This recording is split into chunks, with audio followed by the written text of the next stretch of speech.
এই দেখেন যেটা নড়ে, নাকটা ধরেন, দেখছেন? এই তো সবাই কিন্তু ধরে না, দেখছেন? উজু করবো না তো তোর মুখে ধরেন, ধরে একটু নাড়া দেন, দেখছেন? এইটার মধ্যে আস্তে করে পানি ঢুকাইবেন। এখন নাড়া দিবেন না তো, নাড়া দিবেন কোন সময়? ওজুর সময়, ওজুর সময়। আর ঘুমের থেকে উঠে যদি উজু করতে দেরি হয় ফজরের নামাজের আগে, তাড়াতাড়ি নাকের ভিতরে পানি দিবেন, কারণ এই জায়গাটার মধ্যে জিন বসাবে। এই খয়সুমের ভিতরে এই যে এই জায়গাটার মধ্যে জিনটা বসা থাকে, শয়তান এই জায়গায় বসে, এইখানে আইসা পেশাব করে। বালা শাইতানু ফি উযুনাই, শয়তান যদি কানের মধ্যে পেশাব করে তাহলে আপনার কান ধরে বানাইছে শয়তান ডাস্টবিন। ডাস্টবিন যখন বানাইলো, নর্দমা বানাইলো, তখন আপনি কেমনে নামাজ দেবেন?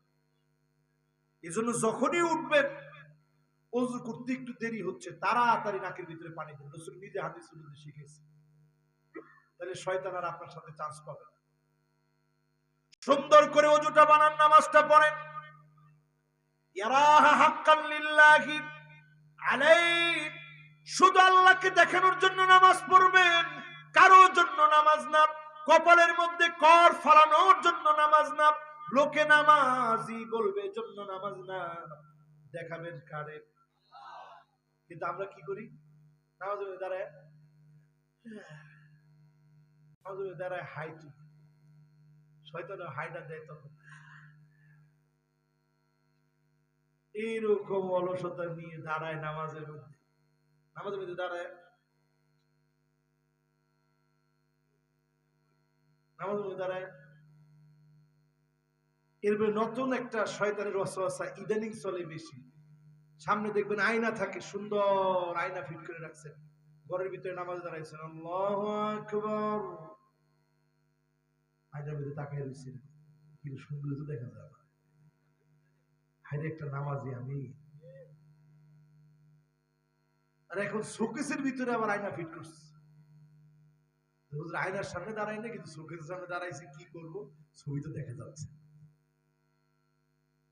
যদিও আপনার নামাজের সমস্যা হবে না, কিন্তু যখনই বারবার আপনি তাকাবেন, আল্লাহর সামনে কেমন করে এমন ধোঁকাবাজি করেন। এরপরে দেখবেন অধিকাংশ লোকেরাই নামাজের মধ্যে যখন দাঁড়ায় কোনো মনোযোগ নেই। আলহামদুলিল্লাহ, শেষ। এত দ্রুত আপনি পড়লেন কেন?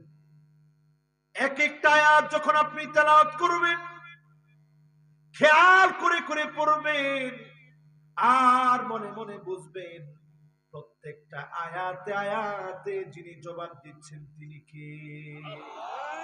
আজকে আমার সাথে সাথে এই মাহফিলটা কামিয়াব করার জন্য একটা লোক বাদ থাকবেন না।